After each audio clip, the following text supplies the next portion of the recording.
What's going on, guys? Last night's WWE Monday Night Raw for June 9th, 2014 in Minneapolis, Minnesota.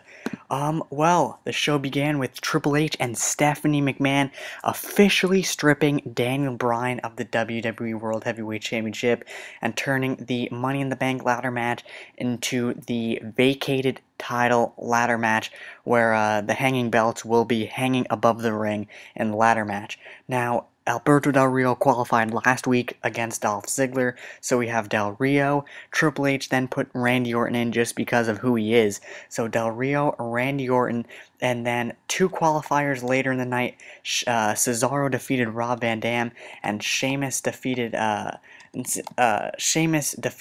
News Barrett. That was an upset in my opinion, but I will talk about that a little bit later. But for the vacated Money in the Bank ladder match, so far the four participants include Alberto Del Rio, Randy Orton, Cesaro, and Sheamus. Speaking of Sheamus, the Money in the Bank qualifying match was the opening match of the night. Sheamus defeated Bad News Barrett by getting the pinfall following the Brogue Kick. Now this was a great match between both of these men. I thought for sure Bad News Barrett was going to win just because of how he's been the last few weeks.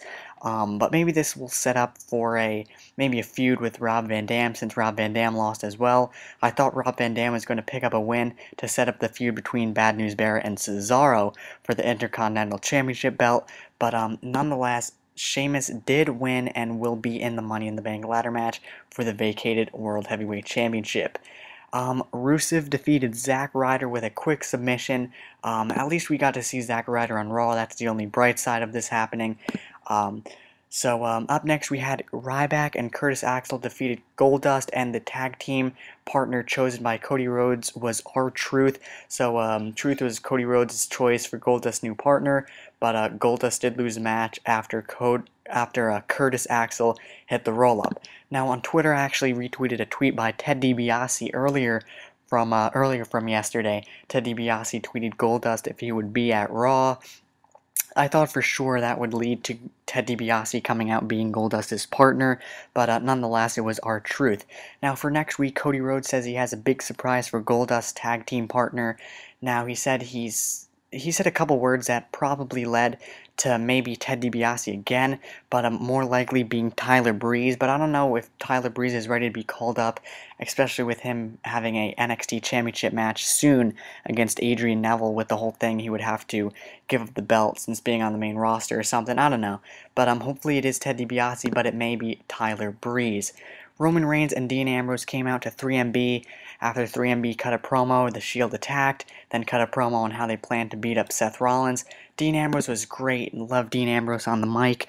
So that was a whole huge segment, just a great segment between Roman Reigns and Dean Ambrose. Jimmy and Jey Uso, the Uso brothers, defeated Fandango and Damien Sandow, as Damien was dressed as an interpretive dancer.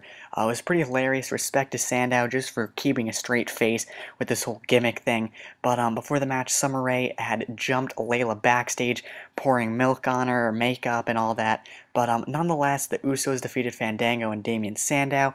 Fandango's partner Layla didn't look too hyped on the side, since Summer Rae did what she did before the match. Bo Dallas won once again. Bo Dallas defeated Xavier Woods with the Bo Dog. Inspirational Bo Dallas gave Xavier Woods a hug after the match, but great match between both of these young underdog talents, Xavier Woods and Bo Dallas. The second Money in the Bank qualifying match of the night that I mentioned, Cesaro won over Rob Van Dam following the neutralizer.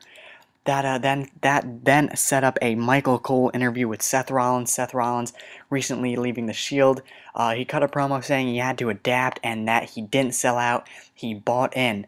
So the whole thing, Seth Rollins saying that he wasn't brothers with Dean Ambrose and Roman Reigns, in which they were saying that that you should never stab a brother in the back. Rollins said they weren't brothers. They were just strictly business partners, business associates.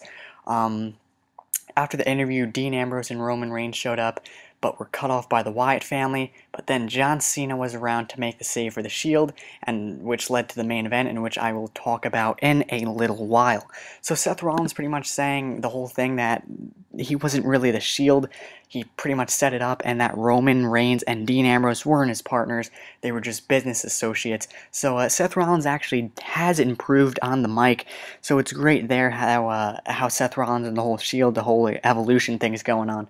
So we'll see what that is. But right now, before I forget, Randy Orton was backstage along with Daniel Bryan. They were both backstage last night in Minneapolis, but were both not seen. Randy Orton was said to be on vacation. They actually showed a picture. I actually retweeted that picture, but apparently it was an older picture and he was backstage. Up next, we had Divas Champion Paige defeat Alicia Fox by submission, and after the match, Alicia Fox beat up Oksana. We then had Jack Swagger defeat Santina Marella with a gut-wrench powerbomb. It's been a while since we've seen the powerbomb. Good old days of Jack Swagger. Zeb Coulter had a deport Santino sign, but nonetheless, Jack Swagger defeated Santino. As I mentioned, the main event, Roman Reigns, Dean Ambrose, and John Cena was going to be 2 and a mystery opponent. I was hoping the mystery opponent would be someone of a surprise. I was thinking maybe John Morrison, Evan Bourne, someone interesting, hopefully, because WWE.com had an article asking the fans to choose who the Shield should choose. But Roman Reigns, Dean Ambrose, and John Cena did defeat Bray Wyatt, Luke Harper, and Eric Rowan, the Wyatt family, as Roman Reigns pinned Luke Harper with a spear. Triple H had promised earlier in the night that it would be the last time they would see the Shield, but nothing as of note, nothing to finalize the show really happened other than the Shield beating the Wyatt family and Triple H and Seth Rollins watching backstage.